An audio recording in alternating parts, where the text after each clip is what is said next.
Good morning, everyone. I'll call the October 8th Board of Commissioners meeting to order. Please join me in the pledge to our flag.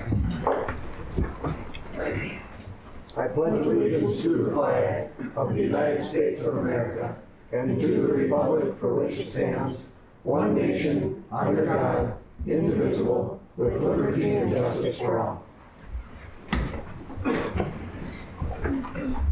We'll start with the agenda review. Mr. Chair, there are no changes to the agenda today. I'll move the agenda. Second. Okay, all in favor say aye. Aye. Opposed? The agenda is approved. Okay, at this time, I'll call for a motion to recess the board meeting. Is there a second? Second. All in favor say aye. Aye. Okay, we'll call the Economic Development Authority meeting to order. Good morning. Come on up. Good morning. Good morning. We're glad to see you. Glad to be here.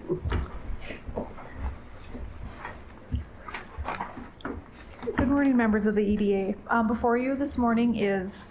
Just Yeah, a I second, got it. please. I got it. Oh my goodness. You think I'd learn? I appreciate you. Sorry. With silence. Appreciate your enthusiasm. Okay, at this time, we'll have a public meeting on the 2020 proposed PHA annual plan.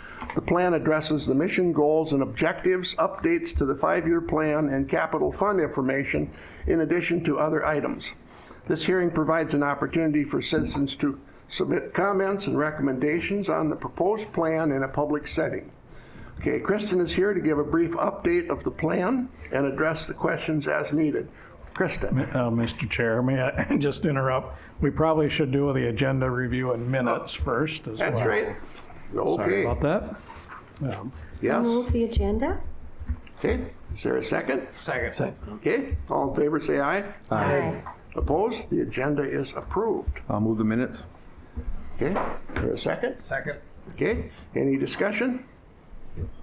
If not, all in favor say aye. Aye. Opposed? Minutes are approved. Okay, now. Now. Thank you. Sorry about that. As mentioned, today before you is the consideration of the 2020 PHA plan. It is a requirement of HUD that we submit a 5-year plan to look at what programs we'll be administering as part of our housing entity. And so basically for this year, we're not really looking at any significant changes. As you may recall, last year there were substantial changes to the administrative plan that was included, and this year we're basically planning to continue to operate the programs that we currently do.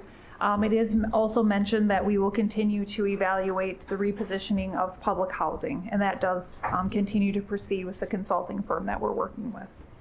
I did want to have Nancy talk a little bit about some of the progress that's been made over the past year, given the changes that were made about a year ago, and to talk a little bit about the resident advisory board meeting that was held regarding the plan. And this plan is a 5-year plan, and usually we do an annual plan every year, but every 5th year we do this 5-year plan. So you'll see when you look at the plan, it reflects back over the last 5 years and all the different things that we did. And so even though we might do 2 to 3 modernization units, we did 22 over the last 5 years and that type of thing. Some of the things that we did do differently over this past year with our Bridges program, we did convert that to a regional program. And so we're working within the 9 counties here of central Minnesota. And so we're administering 28 vouchers within that region, and hopefully we'll continue to get more allocations. I know they're working on a new allocation that they might do mid-year here for the Bridges program, and we definitely would try to expand that program as well. In addition to that, we did expand the voucher program with 28 new vouchers this past year, and there is another round of funding right now, so we did request another 50 units for that. HUD actually did call us and said, way to go, because we were able to do the occupancy within, we at least did the whole program in with the first 3 quarters, and many agencies across the nation were not able to do that, so they wanted to know what we did to make sure that we filled the units, and really there is that much need in our community for those vouchers. And that is for non-elderly disabled individuals. And then we've been working with tax credit projects. I know every year we try to get at least one from the state, so we've gotten 2 or 3 the last couple of years, and we have 3 in this year seeking funding. So every year we try to work with 2 to 4 developers to expand the affordable housing in our community. We still work with the Homestretch education program, try and get families into home ownership, and then we are really focusing a lot on family self-sufficiency, trying to take clients through the process and help them reach their economic goals so they can get off of our program and maybe even into home ownership. And then the other thing that we did a lot with this year had to deal with the homelessness and establishing preferences. So we have preferences to move people from the supportive housing programs into our Section 8 program where we can hopefully get them self-sufficient and into home ownership. So we have a couple different preferences that draw names off of that list.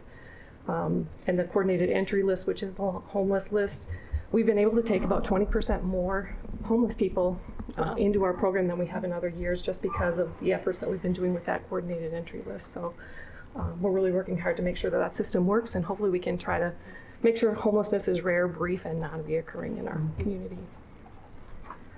The other thing we have is these are the notices from our resident advisory meeting.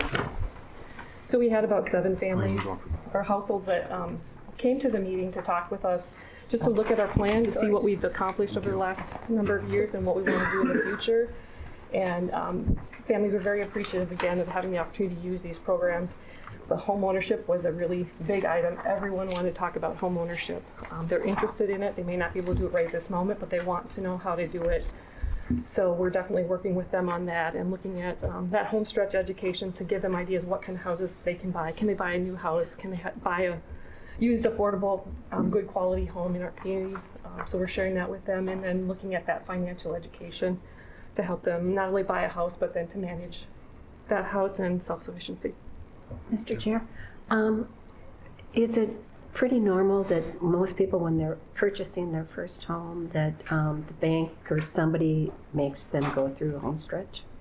A lot of the first-time home buyer funding requires that. Yeah. So, I think that's really good. yes. I think people realize all of a sudden some of the impacts of buying a house and are much more prepared.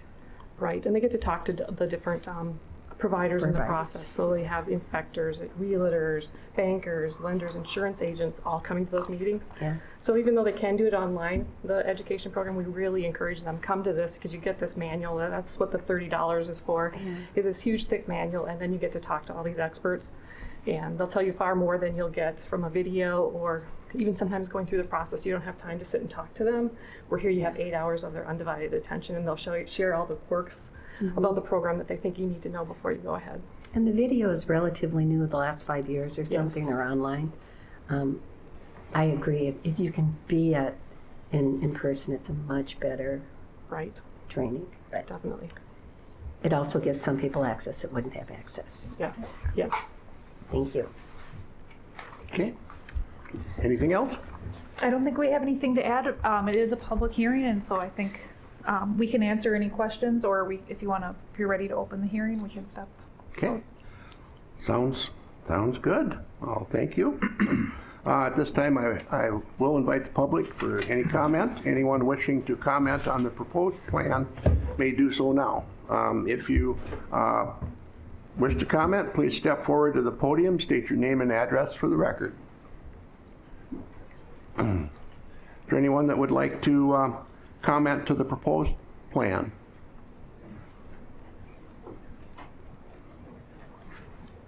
Anyone that would like to comment to the proposed plan? If not, I'll close the public portion of the meeting and bring it back to the board for questions and considerations of the plan. Move to approve. I'll second that. Okay, is there any discussion? I asked my question. No I discussion? don't have any questions, Right. Mr. Chair, but just thank you to the staff and for reaching out to the constituents in the area and talking about the housing programs, and appreciate all your hard work. Thank you. Absolutely. Mr. Chair, yeah, the increase in the number of helping people homeless, and, finding a place, and the whole just thrust of the plan is good. Okay, good. One more question. they should make the decision, the end of October, as to whether we are funded on the affordable workforce housing is what I call it, so. So is it okay if I? Yes, please. Please do. Typically, it is October. This round, they ended up delaying that another month, so November 21st is the date that we'll learn.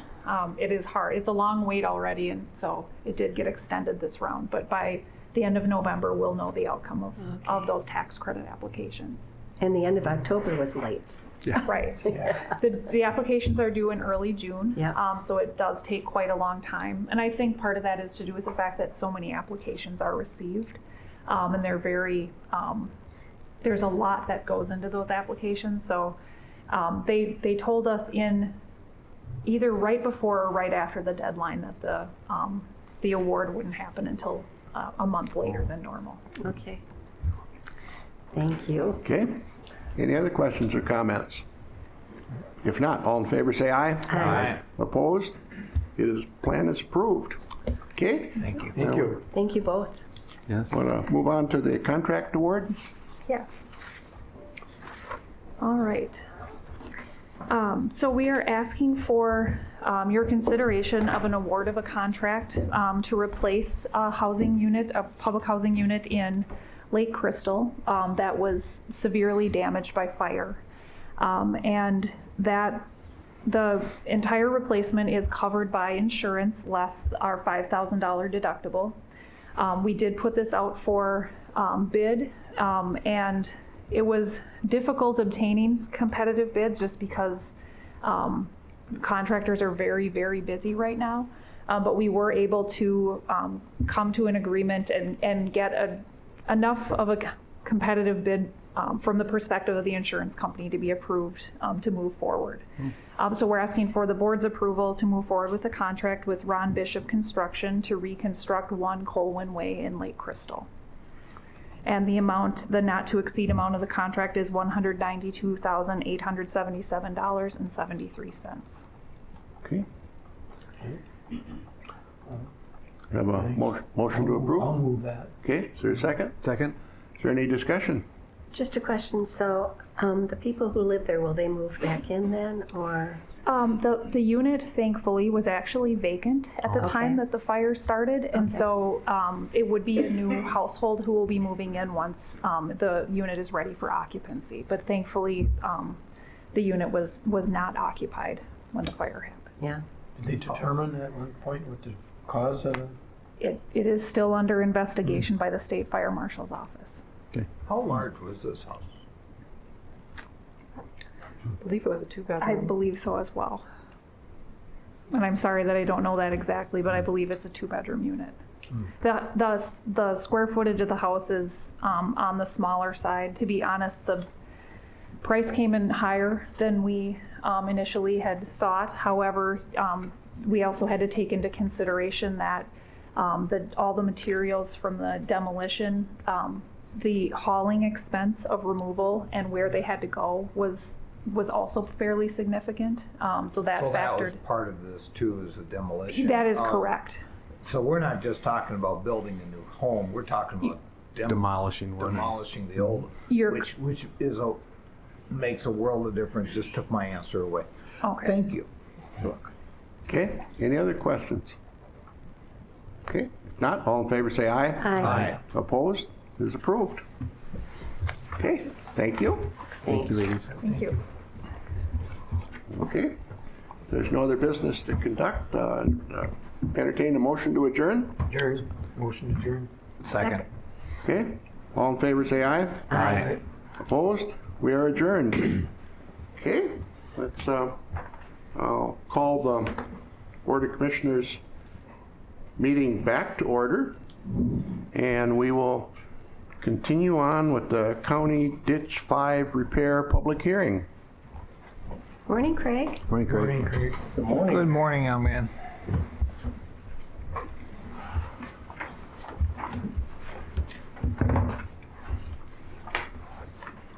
Just give me a minute here.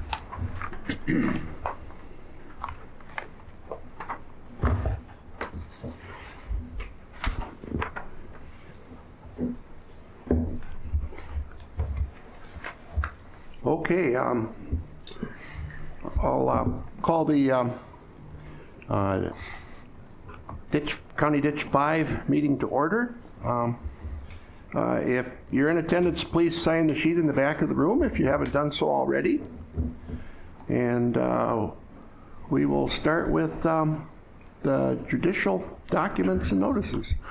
Okay, for jurisdictional documents and notices, we have a proof of mailing. That was notices were mailed to all landowners on the system on September 11th, 2019. We also had an informal landowner meeting, informational meeting. This is not required by statute. We just find it very helpful to do for that, and that was done on September 23rd. That's it for jurisdictional documents. Okay, very good. This time we'll ask Mr. Chuck Brandel, was ISG, to present the engineer's report. Morning, Chuck. Morning, Chuck. Bailey Griffith, one of Hi, our Bailey. engineers, is going to assist me with the presentation. Did a lot of work on the project, along with Leah and Scott did some work on the project, and they wanted to see what a hearing was like, so we brought them along so they could see what we go through after they put things together. So, like Craig said, we had an informational meeting September 23rd on County Ditch 5. This is a repair project. We had meetings last spring. There was also a targeted watershed inventory that was done with grant funding 3 years ago, I believe, 2.5 years ago. So some of the information in the repair report was taken from that. So today we're asking to approve the repair report. If that gets approved, we'd move into plans and get bids, work out some details with road authorities and permitting, maybe some potential permitting with road authorities in the DNR. The watershed is approximately 10,000 acres. There's about 70 feet of fall throughout the watershed. It's in Meadow and Danville Township, southeast corner of the county. The history on the system, it's an old system, originally constructed in 1903. There have been a couple improvements to the system in 1984, 2005. Like I said, there's the 2015 targeted ditch inventory. Along with that, there are DNR public waters within the watershed that have changed portions of the ditch system. With this repair report, we brought all of the pieces of plans together and got them all on the same data, which I don't think had ever been done before for this system. So moving forward, the entire system is all on sea level data. So here's the watershed boundary. Just a note, JD3 does drain into CD5. There is no work planned on JD3. None of this project includes anything to be done on JD3. Just want to make that clear. The blue lines on the map represent public open ditches. The entire system has public open ditches, except for there is a public tile on the southeast portion of the watershed that was improved back in 2005.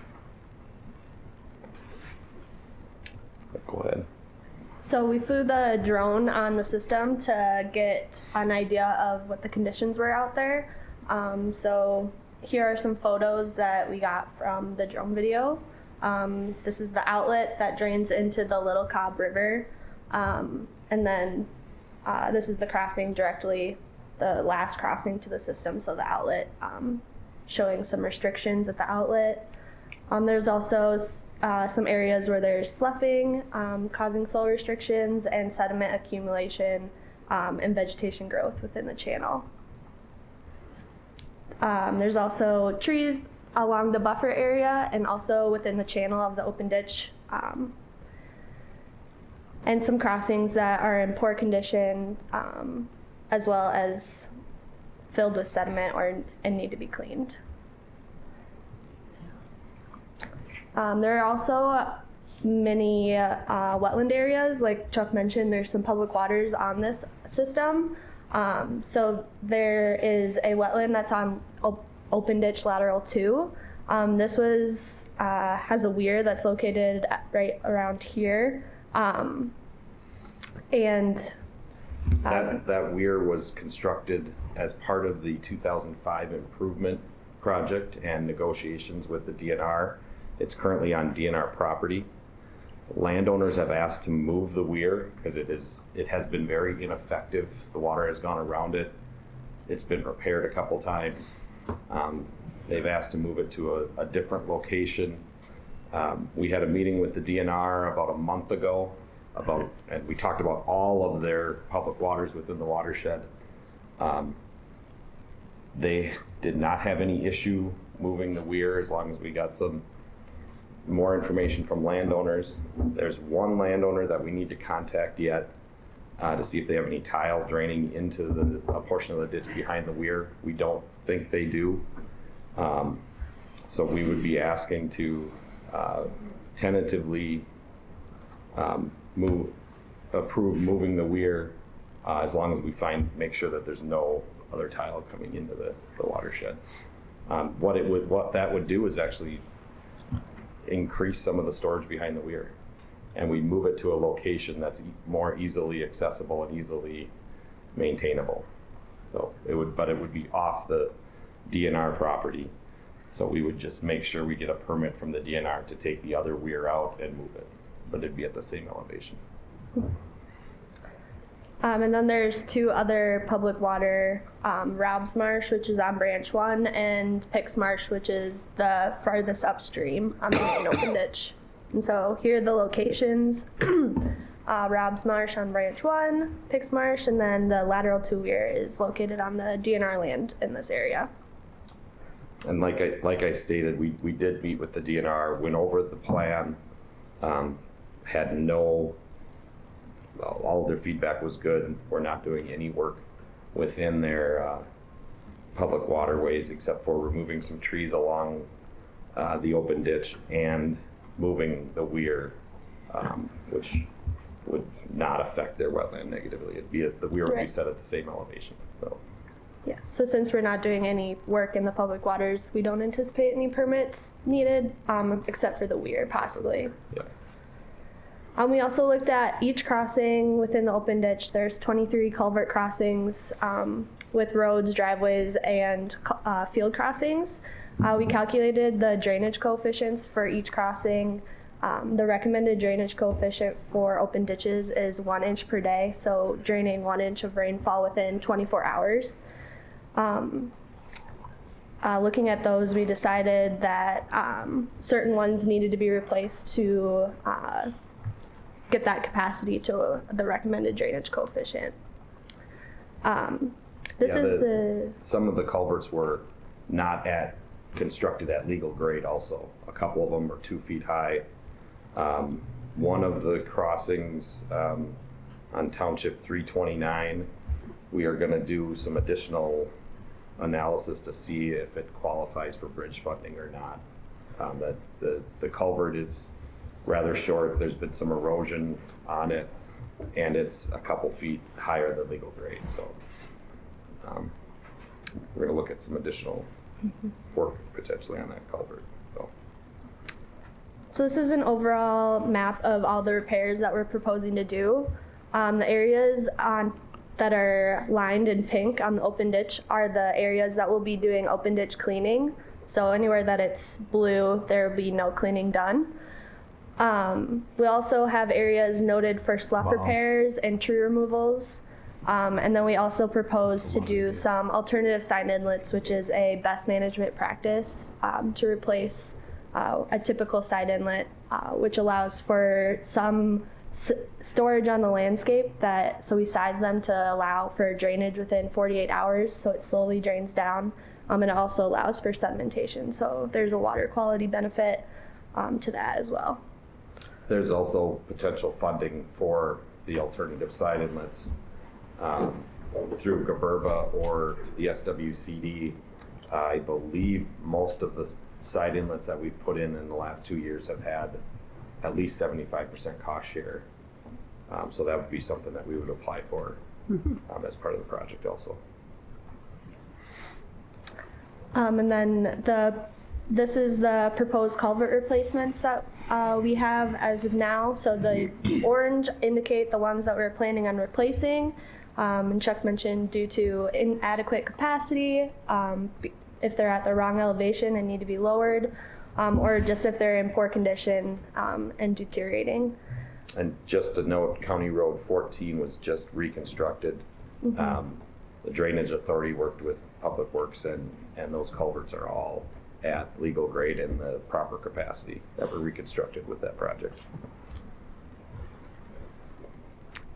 So here's the ones that we're planning. Just looking at the profiles for the open ditch. So this is one of the culverts that Chuck already kind of talked about on the township road. We need to talk with the township about extending the length, making sure that it's correct width and protected from erosion. And then, as we already mentioned too, with the weir, the current weir is located at this location on the DNR property, and we're proposing to move it somewhere in this location. And like we said, we need to discuss with the landowners to the north to make sure that we're not impacting their drainage. It appears all of their tile drained to the north, and the ditch is full of water, so we can't see that. So we just want to verify to make sure that that is true. The current accessibility of the weir, it's right in the middle of a wetland. It's very impractical to get to it to maintain it. So we move it to a location where we could get along the buffer. The landowners that surround this basin actually asked for this to flood a little bit more and to provide a little bit more storage behind the weir.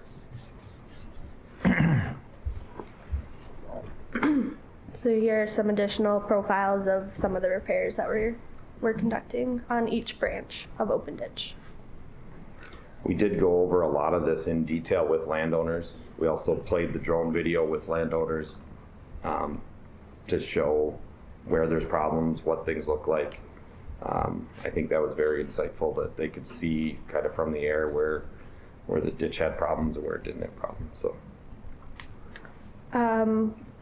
We're expecting to have damages along the open ditch during construction. We're trying to stay within a 33-foot easement for construction, and that is calculated in the cost estimate to provide potential crop damages to the landowners that may have that. Actual damages will be calculated during construction. The contractor, depending on what type of equipment they have, and certain sections of the ditch, they'll be able to reach from one side. Other sections of the ditch, they may need to reach from both sides.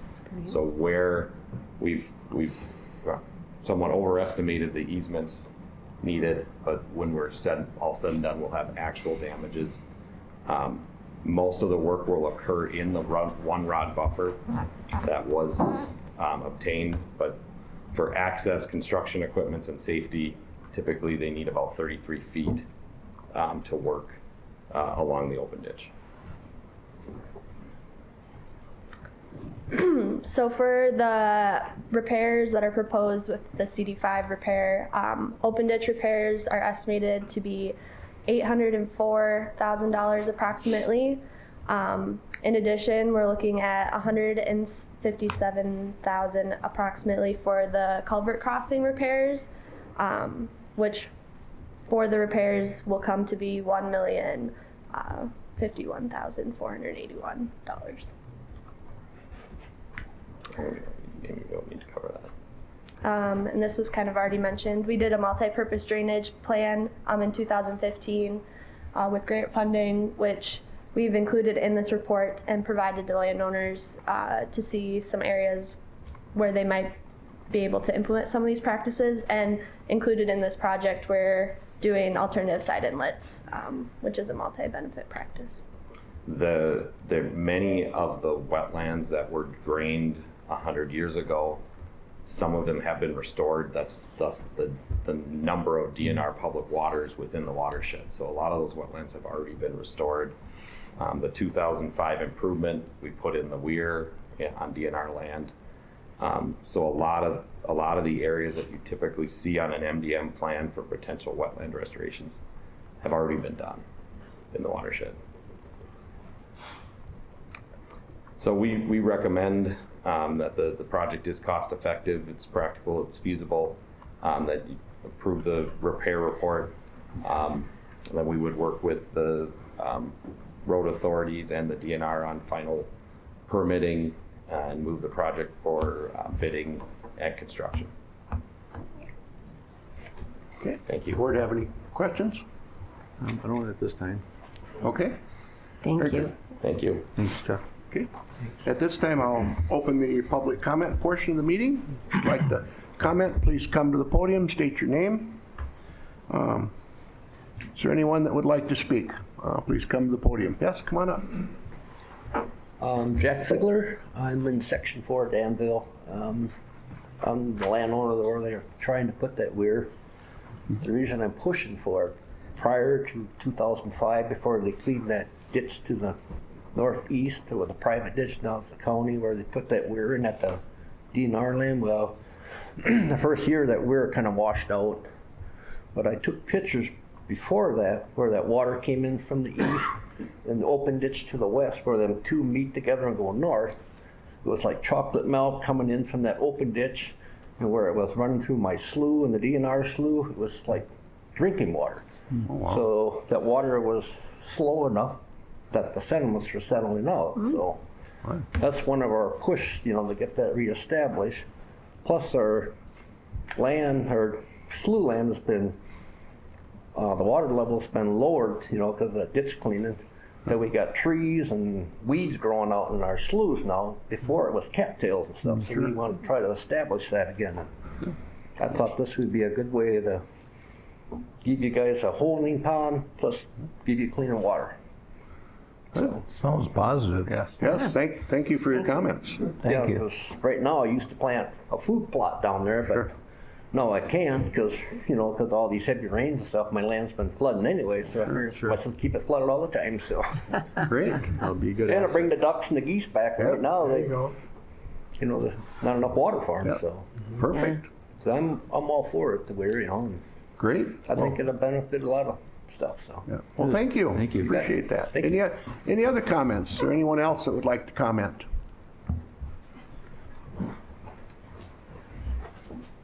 Good morning. My name is Perry Berg. I'm an attorney. My office is in Waseca, Minnesota, and I'm here for Alonzo Wingen. Mr. Wingen resides at 61323 130th Street in Mapleton, Minnesota. Mr. Wingen's had some medical issues, so he's asked me to speak for him, try to keep the stress down for him.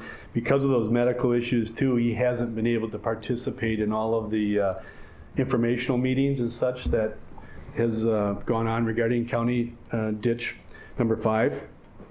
But he had some concerns that he wanted me to bring up. He's had quite a bit of backup water flooding on his property, and it stems somewhat from the improvements and prior to the improvements of County Road 14, which his property is adjacent to.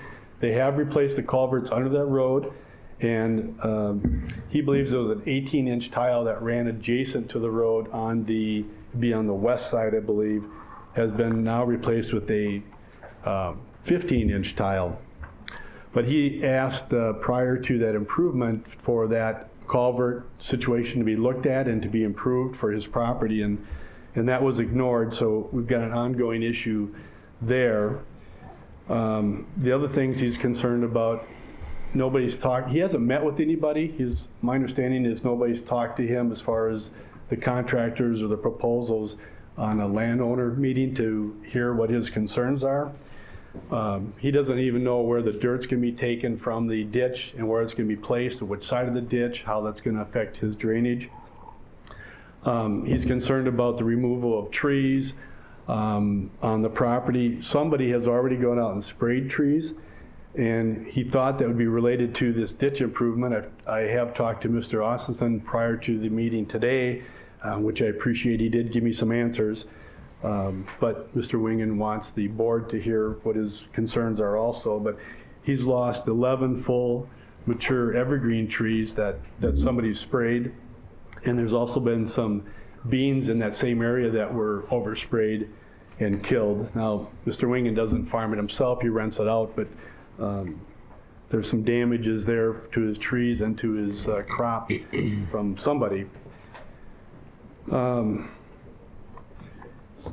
He's got a no trespass sign out there that somebody's recently taken down. And there's we believe it's a county water truck that's parked on one of his field drives where he doesn't have access for his renters to do the fall harvest. And that might be related to the improvement on County Road 14, but he's asking that truck get moved.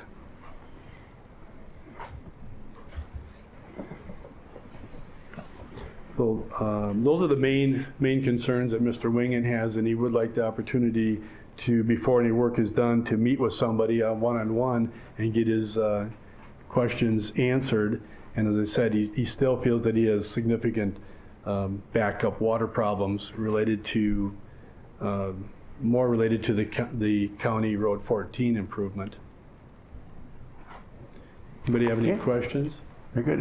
Any questions? Thank you. Yeah, we'll let Chuck answer most of these. Chuck?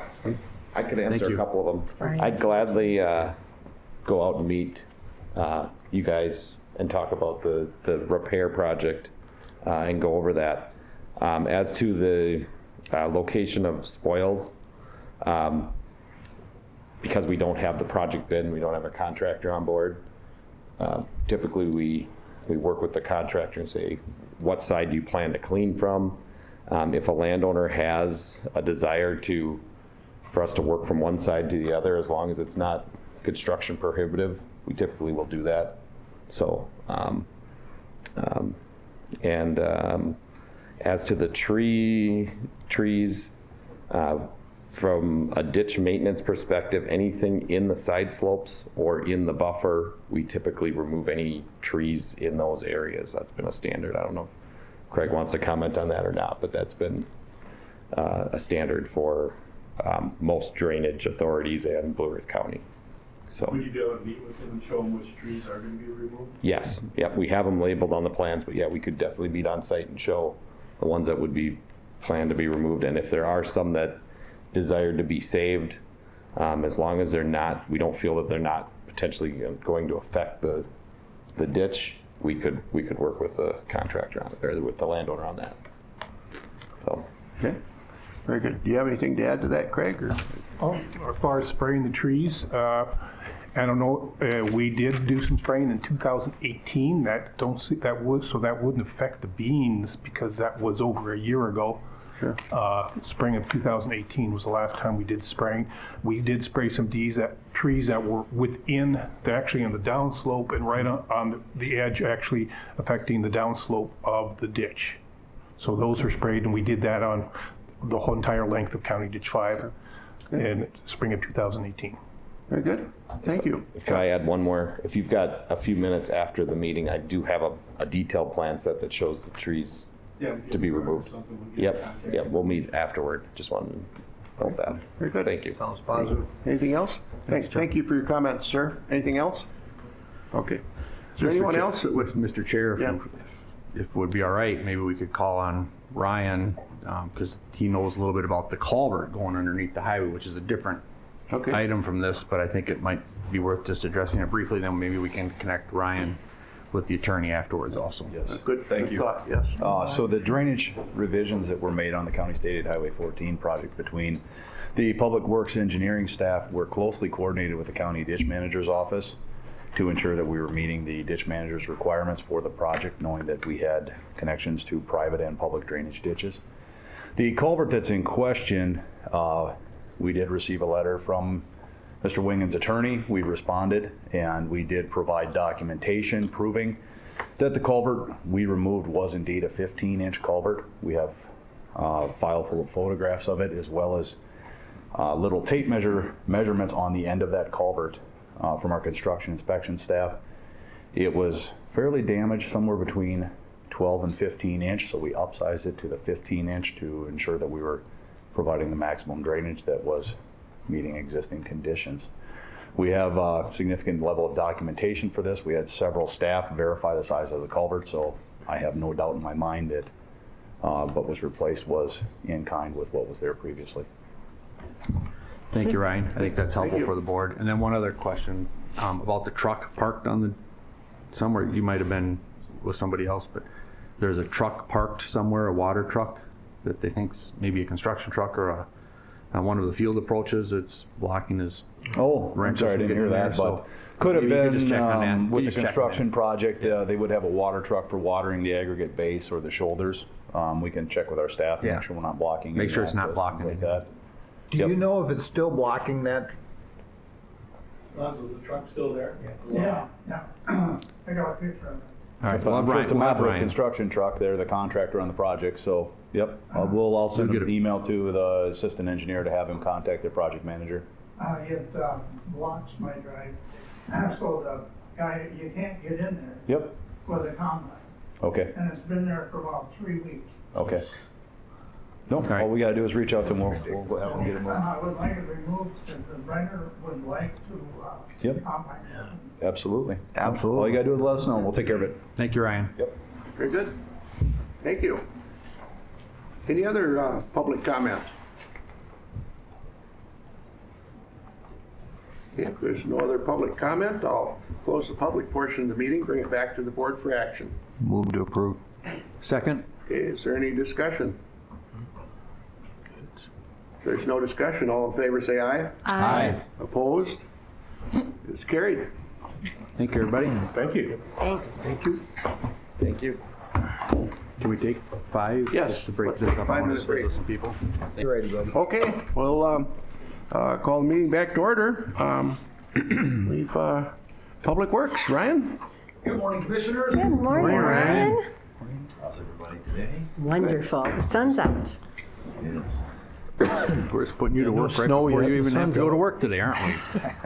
Drag you Yeah. into a ditch meeting and See that snow symbol and I could just cry. Oh, yes, I got a text about that, and I told the person that sent that to me, don't use that dirty 4-letter word. That's yet. right. Mr. Chair, may I interrupt for Sure. just a second? I think we might have missed a second resolution Oh. on CE5 for the financing. We did, didn't we? And so I maybe would ask the board to review that and consider adopting that resolution. Yes, good point. We forgot that. should probably find a way to pay for it. I'd move the resolution for the financing. Second. Any discussion? If not, all in favor say aye. Aye. Opposed? Carried. Thank you for remembering that. Well, it's Jessie. She makes me write notes and she's not here. So, thank you for doing that. We're trying to train Amy to get there. But Okay. Go ahead, Ryan. All right. Well, I've got a relatively light agenda today as far as action items, and I'll try to keep my informational items brief because I know I'll have your attention for a significant amount of time next year Yeah. for a road tour. Should be nice. I know that's the last item on my agenda, but just as an FYI, we did decide this year to try something a little bit different.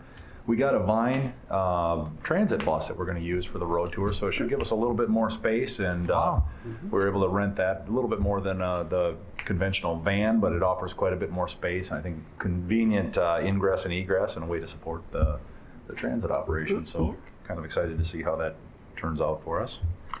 maybe we could do a little bit more advertising to let people know that we're going to have the tour, and we could have people come on the bus with us. There you go.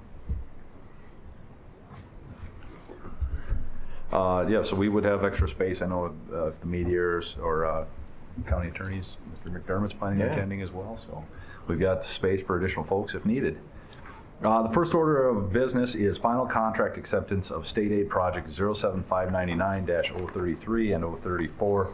These are for the box culvert bridges on County Road 144. There were 2 of them about a mile apart. The revised contract amount was the final amount paid to the contractor based on the contract items, $326,561.40. The final payment amount is $16,328.07 to Bornicke Construction. I would recommend approval of the final for this contract. Move to approve. Second. Any discussion? Not, all in favor say aye. Aye. Opposed? Carried. All right. The next final contract acceptance is for State Aid Project 007-640-006. This was for another box culvert replacement of a bridge on CSAH 40 right on the South County line. This, if you may remember, was a double wooden box that had gone from box to parallelogram. So we were concerned that it was going to fail sooner than later. I had actually walked through and done a couple of bridge inspections on that, and it was ugly with a capital U. So I was happy to get this one replaced. With that being said, the final amount paid to the contractor, also Bornicke Construction Company, $177,852.20. Final contract payment amount is $8,892.61. Move approval? For a second? Second. Any discussion? There's no discussion. All in favor say aye. Aye. Opposed? Carried. All right, thank you. And as we move through, we'll do some brief information updates on construction and planning projects. As always, feel free to please let me know if you have any questions. CSAH 1, Old Minnesota Highway 66, the road subgrade, sand and aggregate base work has been completed. We're hoping to see the concrete contractor return to the site, planning on Thursday to resume curb and gutter. So that'll be a critical step. And with that being said, if the curb work begins Thursday, we should be moving towards paving in approximately 2 weeks. So wrapping up some of the pavement on that project. How long can we pave if it snows? With the ground temperatures still being relatively warm, as long as the ground temperatures are adequate and the air temperatures are above 32 degrees, 32? We don't want to pave Okay. on frozen ground. Yep. But yeah, we've got a pretty good window yet. Okay. Typically, my concern is when they close down the bituminous plant. Mhm. Is also usually middle of November. Okay. Sometimes pushing into Thanksgiving. I've even on past projects I paved into December one year. So Good. we try to avoid that. We'd like to have it done by October. Yeah. No, because we're planning on putting the community farm alongside there. Do you know when we can start working on that area? Because they've got a grant for the fence around the farm, and they have to use that grant or you lose it. And When does the grant expire? I'd have to talk to the ship people upstairs. Kristen? But there is an issue there that we have to use that, and you know, it'd be sad to lose a grant for the payment of the fencing around, you know, because they have one for, I think, a full acre of land. So that's. Yeah, if they could get in touch with us and let us know what we can certainly coordinate that. Contractor is still using that as a staging area. I would anticipate they'll continue to occupy it till early to mid-November, but we could try to expedite it or maybe have them only use half of it. Yeah. So we can certainly try to work with them. We would They hate to see them contacted lose me that. and asked me, you know, when can we start moving in, because they have to use that. If it wasn't for the grant and stuff, it wouldn't be the issue. But gotcha. That type of thing, they can buy the materials now. And That's what I'm thinking. yeah, install later. I'm not certain. Yeah, I'd okay. have to. Would you mind asking? I'm not sure who's running that now. If they have them get in touch Sure, with it'd Josh be- or myself. Not a problem. Okay, thank you. I had a question. I get one where when I walk down there, doesn't seem like so much on the road, but the trail. What's the completion of the whole trail there? So that I would anticipate as well, that when they're paving the road, they'll have the You'll trail get based that out, too? probably late October, early November. You know, So you're we'll be- expecting the road to be completed from the city of Mankato out to 90? by mid-November, mid- maybe late November, depending. You know, there's still considerable slope, final shaping, things like Right that. now, is it drivable or is it? Yep, all the aggregate base is on the road, so it's certainly passable, and the goal is to get it covered and everything buttoned up this And year. I was listening to you talking about, you know, when you can lay blacktop. Yep. But there's a certain date when the blacktop places shut down. Correct. Yeah. you know. That's always our objective, is to obviously beat that deadline.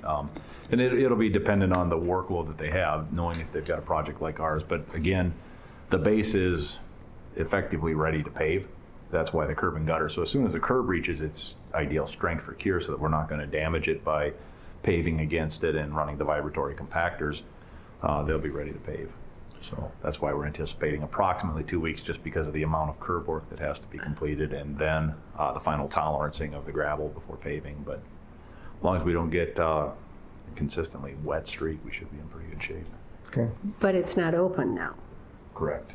Yep. Just so everybody knows, it might be local- drivable, but you're not Just supposed to local drive traffic. on it. You can walk though. I can neither confirm nor deny. It's weekends. County State Aid Highway 14 from Minnesota Highway 30 to CASA 4.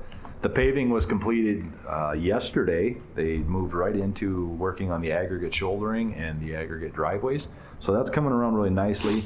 The final grading, turf establishment, signing, and striping remaining work items. So by next week when we're out there, that should really be coming around. Obviously, a little bit of the final grading, they aren't able to do a lot of it with the amount of rain we got over the last weekend. Things are fairly saturated, but they're able to, where they're up high and dry on the road itself, they're able to help return mobility to the folks that live out there.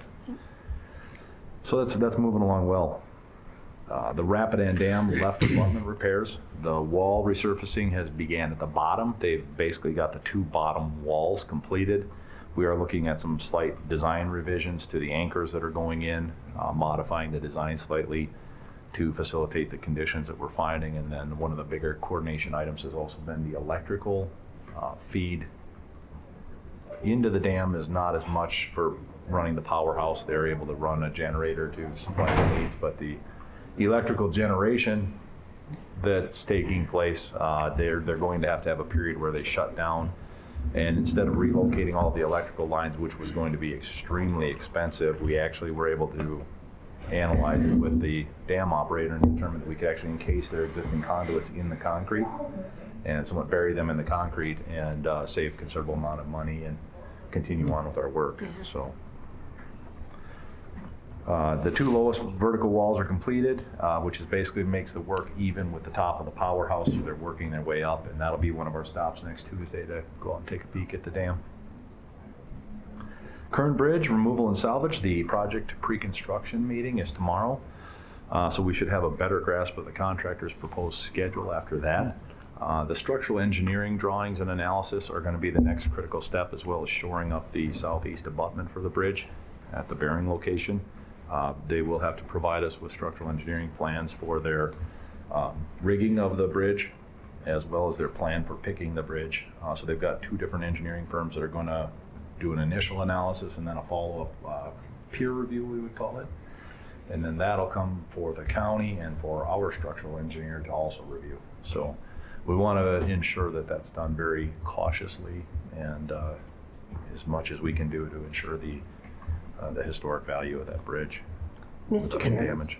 I'm assuming that means nothing will really happen till next year. The goal is to have it off of the river before the end of this year. That's what Oh, we it have is, into the okay. For the end of this year. With the nature of the work, it's something that if they get their rock cofferdam built out into the river, which we assume is how they will approach it, build basically a rock road out into the middle of the river and set a large crane, and then perhaps a second crane on the east, and then they would pick and swing the bridge around and set it on the east, northeast of the township road on the east side of the river. That's how we envision it happening, but we have to see their plans. I know they've been meeting with their crane company and their engineering folks. Could a person see that from a distance then? I would certainly think so, from up on the township road, and I think we're going to have a pretty good audience on the day of the pick, so we're going to keep our fingers crossed that everything I'm goes just kind of wondering smoothly. on the actual day. Yeah, and that'll be depending on weather. They're not going to want to have wind or inclement weather to deal with. They're going to want to have a perfect day, so we'll see. We just want to be very cautious with it.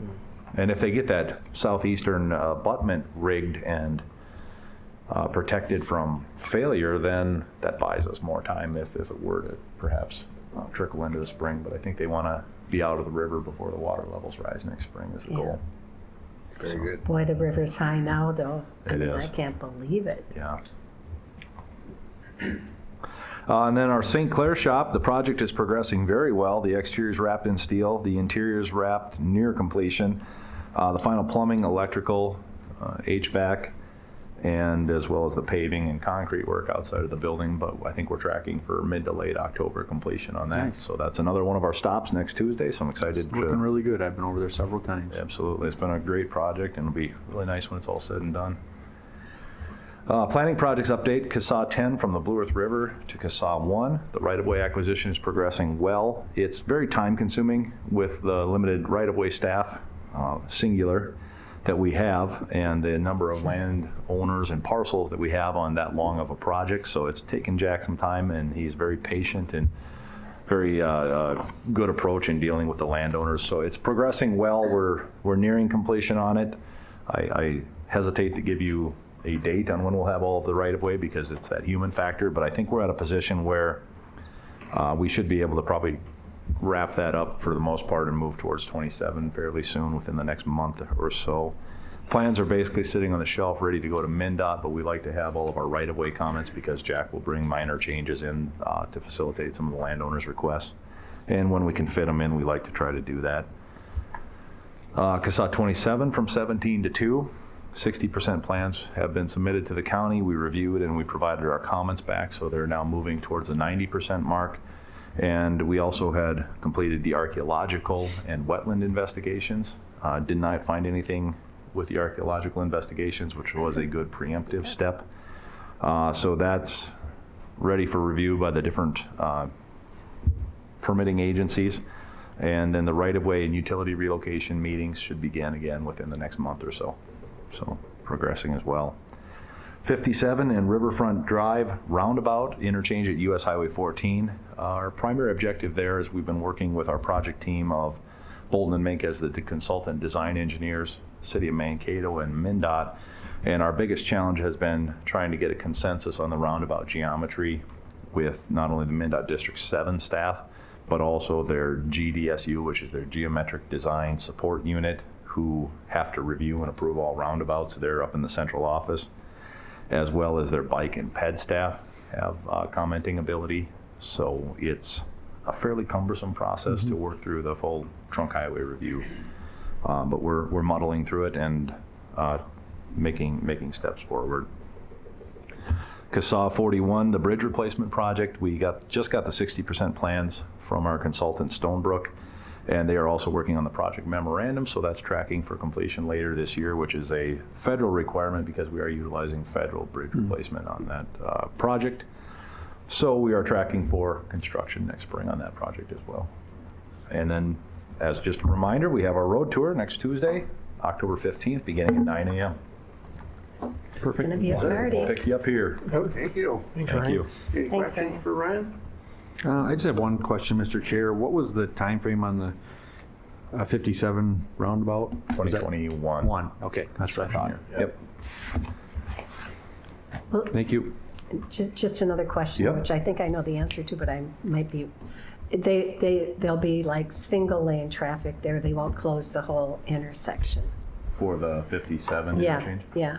With will the they? roundabout construction, I think we're They'll have looking at probably a tear the Band-Aid off approach and Okay. just shut it down and try to get it done as quickly as possible. Okay. Roundabouts are very challenging to build in halves. So with that being said, I think when we get to that stage, we'll look at it, but the fastest and most cost-effective construction will probably be to shut everything down and Okay. provide a detour route. Which isn't a horrible detour. I mean, it's No. going to be inconvenient, but Kick it down to 5, which is less than ideal, and will Yeah. probably be on our long-term Yeah. vision of upgrading that interchange as well. yeah. So it's, Yes. Thank Just you. take more traffic on 169 and stuff. It probably will. It's the way Yeah. Yeah, most of the So we've locals gotta have be- their ways of getting to their destinations, and we want to try to have it done while Loyola is not in school, obviously. Sure. So that we're taking some of the traffic out of the equation. Yeah. All right. Thank you, Ryan. Thank you. Brian. Thank you very much. Have a good rest of the day. You too.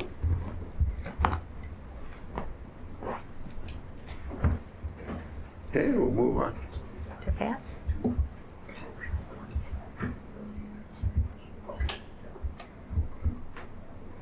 Okay, Pat, come on up. Morning, Pat. Morning, Pat. Thanks for coming. Yeah, thank you. You're welcome. Mr. Chair, Commissioners, as per usual, the numbers speak for themselves, and I'll answer any questions, concerns, comments that you may have. But just listening to Mr. Till just has reminded me, kind of a little bit beyond the numbers, so to speak. It doesn't really account for some of the time that we spend on many of these cases. I know some of you I've had conversations with you before, and an average homicide case, if there is such a thing, they say takes 2 attorneys a minimum of 200 hours each. Well, looking at some of these things, and especially with a bunch of the road projects and all the activity going on in this region, it is time consuming in some of these areas. And I know that with Public Works, and we've had discussions with Public Works and some of the other departments regarding services that they're requesting and whatnot, and we're more than happy to provide the services, but just like everybody else, we have limited resources. I did have started looking into one area in particular because I brought this up a couple of different times about the changes in tax court with tax court filings and the tax court wanting to try to catch up with what they have been not doing for the last couple of years. One of our most recent tax court cases, and I haven't got completely through it, but we have one attorney that spent probably about 300 hours on just the one case. So it's just, excuse me, I just want to make you aware of some of those things that there are many of these projects that are very time consuming, not only for our office, but for many of the other departments, and just kind of give you an idea and try to quantify some of these things for you. So with that said, I will be quiet for now and see if you have any questions. Obviously, you get a concern when you see misdemeanors gone way up. Yes. You see your juvenile felony cases where involves people skyrocketed. And that's the juvenile area, Commissioner Sternberg, is an area that we see the trends somewhat nationally. The trend is that juvenile crimes have gone down, but the more serious juvenile crimes, and even on the adult side, the serious crimes have gone up. But it's just that we have a growing juvenile base, a growing juvenile population in this area. It's not that it's really out of whack with any of the numbers, so to speak. But it is, we have been spending more time in those areas. We've been spending more time in the child protection areas, as you'll see in the commitments have gone up substantially compared to last year. So it's just different areas that we still try to balance and take care of the core requirements of the office, so to speak, but then also with things like truancy and a bunch of the juvenile programs and some of the other programs in the Child and Family Advocacy Center to do more of the preventative stuff as well. So, and we see a lot. I mean, obviously, what you're showing us is a lot of the criminal cases and stuff, but a very, very large portion of your office time goes towards civil matters. There is towards the protecting the county against different things and working with human service. I think that's, as the county is expanding, as the city of Mankato is expanding, which is always a very positive thing, you also see the increase of so much more issues that you have to deal with the county has to deal with. I think it's very important to bring that out to people. Let them know that it costs money to take care of these things. Yes, it does, and that's a very good point, Commissioner Sternberg, because one of the things that I've said for a long time is we have many, many good things that go on in this community, but then with the good, you need to be prepared for the challenges, and the challenges is typically what we deal with. You deal with those challenges on a daily basis as well. So it's just that the role of government is expanding, but if you look at the role of government comparatively over time and over the years, government expansion has not kept up with the expansion of the general population. Pat? Yes, ma'am. Juveniles and person type of litigation. What kind of person things, are they fights, are they? They're fights, they're more the assaults, and the more serious assaults is what we've seen the trend in the last few months. And just because school's back in session now, you start seeing more of those things. And it's not that they occur at the schools or whatever, but kids are getting together more than what they did over the summer. Okay. So, and there's more issues happening. There's no issues, as far as I'm concerned, with any of the schools within the district, and nothing at the school property. It's just that we see when you get approximately 13,000, and I realize this doesn't impact necessarily the juvenile numbers, but we see, just like many other areas, see the influx of 13,000 people coming to town to start college in the fall. Mm-hmm. Mm-hmm.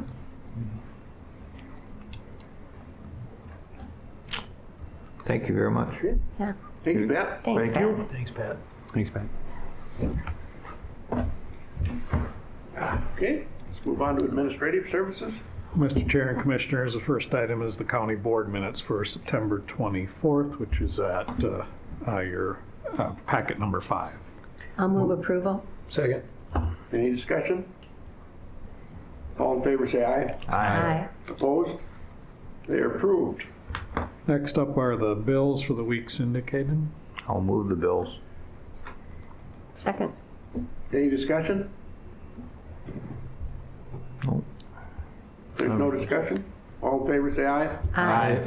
Opposed? Bills are approved. Item number 7 in your packet is the Human Resources Department agenda. We just have informational items for the board this morning. All positions that have been filled, and so we've filled the 911 dispatcher position, a senior account clerk position in the Human Services Department, financial assistance, 2 financial assistants, case aides also in the Human Services Department. So I would certainly be available to answer any questions that the board might have on any of those positions. We're not looking for any custody officers, no. Well, I think we're looking, but we haven't had anybody leave to add to that pool, but. I enjoy seeing the ads on TV. Yeah. I think they did a real professional, positive job with those ads. And I consistently see them. I throw on the news at noon and stuff like that, and I see them, and I think they're showing them at the good times, and I think it should get out a good word that not only that we're looking, but that kind of like what it takes to be one, and I think that's positive. No, I think they are well done, and I was just at the county administrators conference last week, and in talking to some of my peers around the state, custody officers is a position that most counties are struggling with. And so, as I shared the fact that we've done that video, there was a lot of interest in knowing how that works out for us. So we're very hopeful that it generates some interest from interested people in the community. Very positive. Great. Great. Mr. Chair and Commissioners, item number 8 in your packet is a temporary liquor license application for a local brewing company that would like to hold an off-site event out at the Poor Farm Studios, which is the house right next to our Poor Farm. And so we're recommending approval of this temporary liquor license. I'll move approval. Second. Any discussion? None, all in favor say aye. Aye. Opposed? Carried. Item number 9 in your packet then is the financial status report for September 30th. Excuse me. This is 3/4 of the way through our fiscal year. You'll see that our total revenues are sitting at about 52% of our budget, whereas our expenditures are at 60%. Again, the local tax levy obviously coming in kind of 2 major chunks is part of the reason why the revenues are lower than kind of our budgeted target at this point. On the expenditure side, we will continue to see that contract and fees line increase as the road projects wrap up here in the next couple of months, and so we'll anticipate that catching up. Our building project is another kind of big ticket item that continues to progress well, but we'll see those capital expenditures increase. So overall, we're sitting at about a $9 million deficit for the year. We had budgeted about a $12 million deficit, so we're certainly on pace to be in probably a deficit position at the end of the year, but probably not to that full 12 million that we had anticipated. On the enterprise fund, the Ponderosa landfill, then you'll see that total revenues are about 2.5 million and expenditures are just over 2 million, so we're a little bit ahead of things there. We do have some large capital equipment that will be coming before the board in a couple of weeks that will impact the financial position of the Ponderosa going forward. Any feedback on the solar array out there? Yeah? Not really. I mean, it's certainly doing what it's expected to do, but beyond that, you know, it's just catching those sun rays.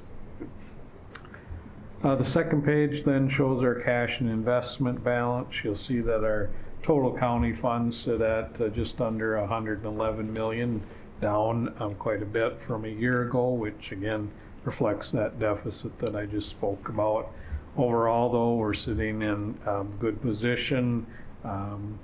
There's really just the one fund that continues to be in a deficit status, but we've certainly talked about the law library in the past, and you know there's efforts afoot to correct that. So overall, continues to be a solid financial position for the county.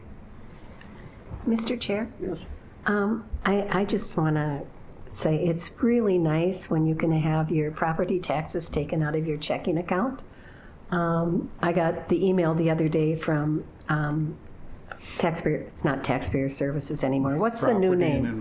Property and Environmental Services. Saying if anything's changed with your checking account, please let us know. Otherwise, it will be taken out on the 15th. Cool. It's so nice because you don't have to forget. Yeah, it is. So it's a really nice thing, and it's really easy to sign up. So I encourage anybody who is interested to sign up because it's a nice way to do it. And you've got to pay them on the 15th anyway. Yep. Yeah. You know? Good, thank you. Positive. If there are no other questions, that's all I have for the board this morning. Okay, other questions for Bob? I don't have anything. Okay, so move on to Commissioner's report on committees. Who wants to start? I'm pretty short this Okay, time. go ahead. So, let me get popped up to my site here.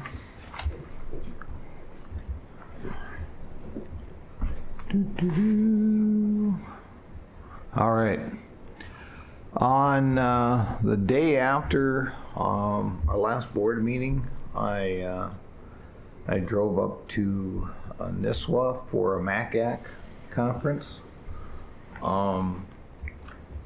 We had a Dr. Lovins talked about changing the perspective of community supervision to one of a coach instead of a referee. That pretty much took care of the first 2 days. And then we had, after that, we had a commissioners roundtable, and at the MACAC conference, there was about 15 commissioners from across the state. I believe MACAC covers about 35 counties. I'm guessing right there, but around that amount of counties across the state of Minnesota. Usually the larger ones, Hennepin, Ramsey, are involved, Anoka, Blue Earth County, so the larger ones, but there's a lot of smaller ones. Rock and Nobles County down in the southwest corner are involved. So we have counties across the state. Good conference. learned a lot of, again, just like so many conferences, you have a lot of connections with other people. Then on October 2nd, I had a Transportation Alliance board retreat up at Lake Elmo, and we went across different things of how we work again with each other and how we are going to try to work with the legislators and stuff, and what kind of message we're going to bring, not so much this year, because this year is more of a bonding year at the state legislators, but getting set up for 2021, and to try to really let the truth of transportation funding be known throughout the state of Minnesota, and try to stay away from the rhetoric, and just bring up data, truthful data, as how we're doing. Yesterday I had a Blue Earth Nicollet County Safe Roads meeting, and then I had a meeting with Bob Patton and some other staff on concerning taxes across the county, and that was it for me. Perfect. Thank you, Vance. Mark?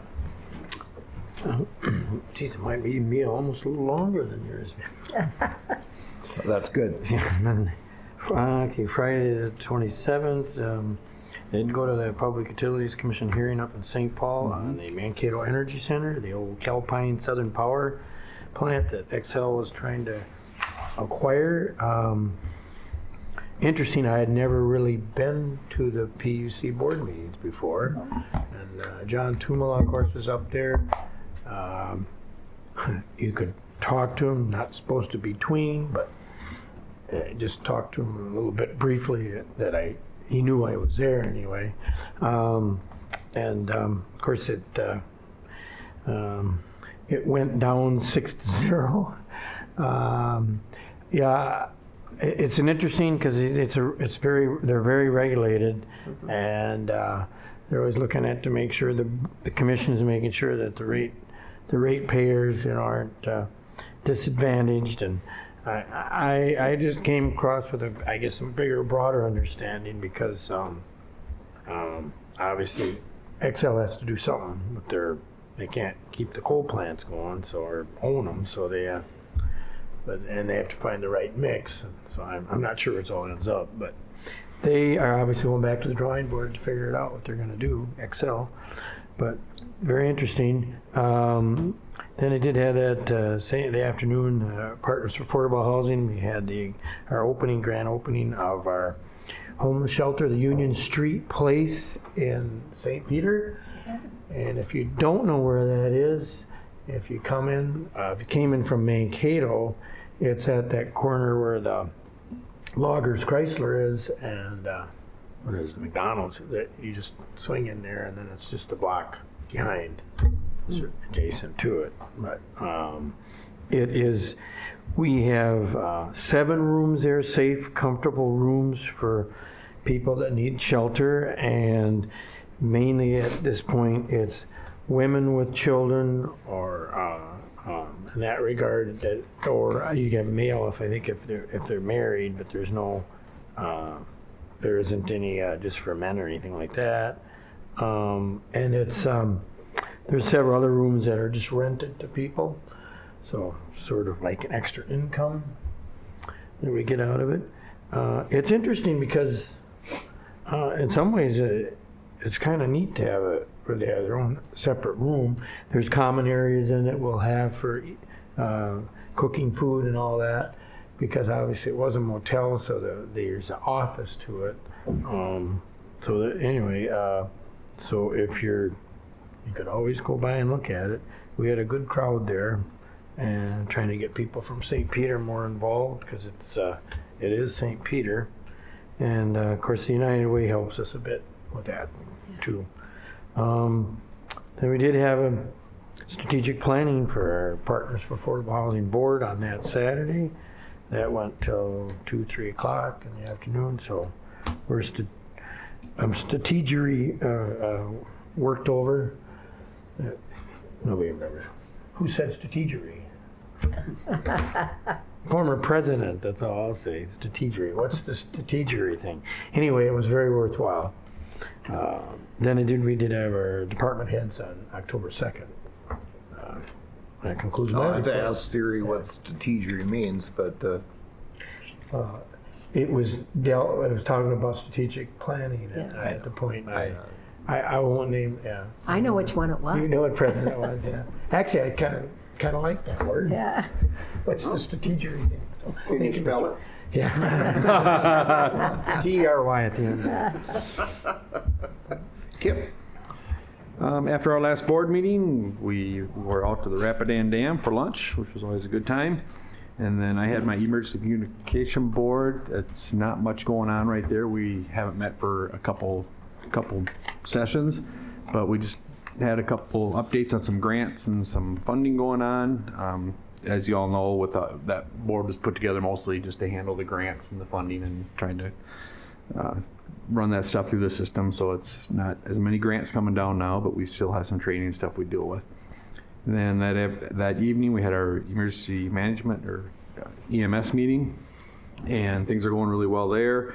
Got a couple things going on with the automobiles. As you know, we pulled the trailer around for the incident command, and the trucks that they have for that are just getting to be old with 300,000 miles on it. So the board's been talking about trying to get a different truck, but we don't have any money because we can't afford to operate it with the core support.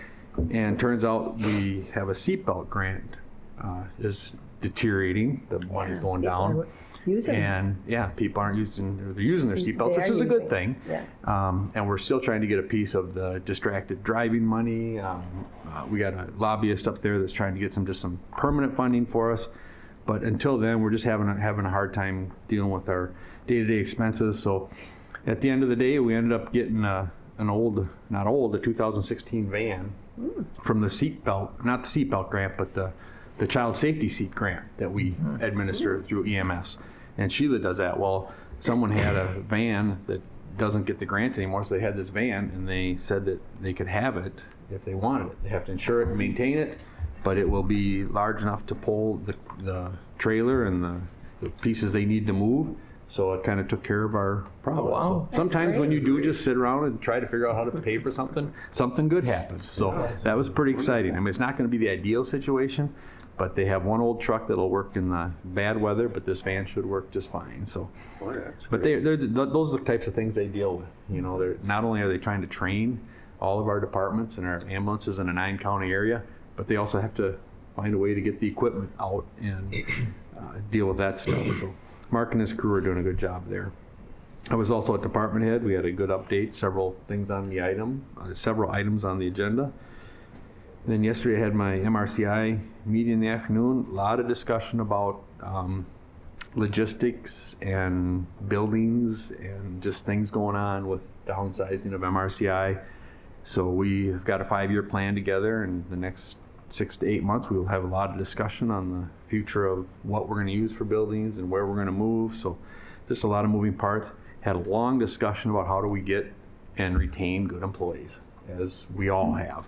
So we talked about some different things, and the staff at MRCI are doing a lot of different things, but that's just not a real high-paying job. You know, it's the starting minimum wage jobs, and it's a difficult job. They have to be dedicated, so they're trying to figure out ways they can try to be more flexible, but it's hard to be flexible when you have people coming in that you have to serve from a certain amount of time, so you just have to deal with that. So they're doing a lot of innovative things and trying to recruit.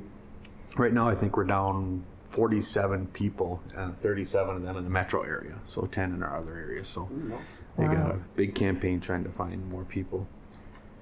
Yesterday evening, my wife and I actually drove over to Steele County and looked at the new highway shop.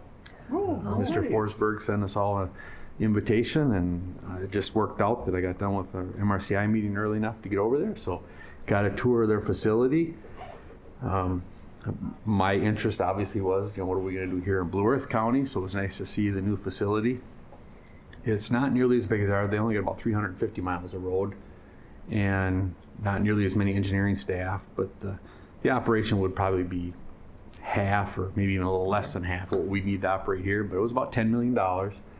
but a very nice building, a lot of technology in it with the lights. The actual lights are adjusted. They take into account the outside light that's coming in during the day and dims the light up or down, and then obviously turns it on if you need full light. And it's just a lot of technology. I got a personal tour from Al for my wife and I, and but very nice building, and was just I think I picked up a few things for us when we kind of move forward with what we're going to do with ours. That was the idea for to go there. Yeah. Mr. Chair, just for the board's awareness, with our new building project, we have that same lighting feature where it's called daylight capturing or something of that nature. It is a building code issue. Oh, it is. So it is part of the requirements nowadays. Yeah, the dimming part of it was what I thought was kind of neat. You know, if there's a lot of sunlight coming in, you need a little light. It's not just on or off. It actually dims. But he said all the lights in that building were run on a 100 amp box, which is, you know, in perspective, you have a 200 amp box in your house by code nowadays. Okay. So that's half runs all the lights in the building. I mean, that's obviously not all the power, but that's what runs the lights. So that's very, very efficient. Crazy. And then this morning we had our JD7 joint meeting with Watonwan County. That brings me to today, Mr. Chair. Great, thank you, Kip. Colleen? On the 25th, Mayor Massad called me and wanted to talk to me about some road projects. So we had a good conversation, and Ryan's looking into some of the questions that the city of Mankato had. Then I had community ed later that day. Couple things. The school district has always managed the sporting scheduling and events in North Mankato and Mankato. And within the school district boundaries, North Mankato has decided that they're going to do their own, so that makes a difference in the budget for the community ed, definitely. Mankato's come in and said they're going to have the school district now schedule their sporting events at their parks, so that'll help a little bit, but there's still a big hole. On the 26th, at a Mapping Prejudice meeting here, we had a conference call with people from TPT and the University of Minnesota as to what the process is. What's been interesting so far, they have not gone through the sample of all the sample of deeds that we've sent up there, but they haven't found very many, which is surprising to them, but they're not done yet, but they were surprised at that. Minneapolis is doing a rollout of theirs on the 15th of October. I was going to go, but I'm not anymore because I'm going to the road tour. Wise choice. I thought so. And then I went to the townships, and Bob was there, and the sheriff was the main speaker, and they were going over their, what's the right term? Rules of how you run things. I can't think of the right term. Their bylaws. Bylaws that night, so it was very interesting. And they had a good turnout. On the 20th, which Yeah, they always do. yeah, it was pretty good. We're pretty Yeah. lucky in Blue Earth County. We have some very good townships. And actually, Sandy Hooker came up and said how much they appreciate the way the county works with them, because she said she's on their state board, and she said she hears from a lot of townships that the county's impossible to work with, and she said we're so fortunate not to have that issue here, that there's a really good working relationship. So it's always nice to hear nice things. You usually just hear the bad things. So it was good. I volunteered for Lasting Imprint. It's a run walk for children who have heart issues. They do a fundraiser at Spring Lake Park, and it's a really nice day. They do a lot of work. Of course, I didn't run or walk. I got T-shirts and signed people in. GMG, their after hours was at the Hilton the other night, the same time as Chicago was playing at Civic Center. So there was a lot of traffic, but it was very nice. The 2nd through the 4th, I was at the Community Health Conference, which was really, really good. The main focus was on children whose parent is incarcerated and the isolation, the loss, and how it impacts them for the rest of their lives. That's going to be a huge focus of the Department of Health. The commissioner couldn't be there. She was there at the very end of the conference. She was with Governor Walz talking about vaping. And Bob had sent us that information on vaping, and we've had one death, but we know Scary there's stuff. more than that, and it's really scary. And the whole intent when e-cigarettes were put was to get people off cigarettes, and of course the tobacco companies found another way to use it, and it's so dangerous, and people don't realize how dangerous it is. So a lot of conversation on that. The main speaker talked about how you have to be a wolf, and the wolf was being innovative and probably a little disruptive as to how you function, because we can't continue to do things the way we've always done them. She was really good. Some of the breakouts that were really interesting was Stearns is doing some really great partnerships with their health, they've got Centricare, and they also are working a lot with internally between corrections and human services. I know we do a lot of that, and I'm really proud of what happens here, but there are some real interesting relationships they've built. That was one of the breakouts. They also did one on infectious diseases, and so I got to talk about meningitis. And, what does a commissioner do? And when should a commissioner be there? And when should a commissioner be in the background? So it was good. Also, Eric Weller was there, and he did a breakout on the 11 county consortium on emergency management, for lack of a better term, and some of the changes that are going on there and what they're trying to do in that. So it was a really good conference, and I learned a lot, and some real interesting things going on around this state. And then yesterday, Josh, Phil, and Angie and I met with Marianne Bowe, I still call her Marianne Dodson, on Compassionate Communities, and talked about the plan that they have as to how to help be a community that really lifts people up and helps people, especially loneliness, isolation, that kind of stuff. So I'm done. AMC had a working group going on children of incarcerated parents. Yep. I assume that's still going. I'm assuming that too. Sheila Cascaden is actually chairing the commission, thing for SHAC, and I think they're all interconnected. The other thing is, speaking of that, they put together a blue ribbon commission between Health and Human Services and the Department of Health, and Sheila Cascaden's on it. It's chaired by the two commissioners from the Commissioner of Health and the Commissioner of Human Services, but Sheila's on representing counties. I don't know if there's any other county commissioners on. I'm hoping they're using some staff too, but it's just in the formative stages. But they've been told they have to cut $100 million. Wow. Good. Well, thank you. Yeah. Well, mine's relatively short. After the last board meeting, I left and completed my last leg of the Route 66. Good job. Congratulations. Chicago to Oklahoma I'd love City. to see the pictures. It was a great trip, and got back in time for the department heads meeting, and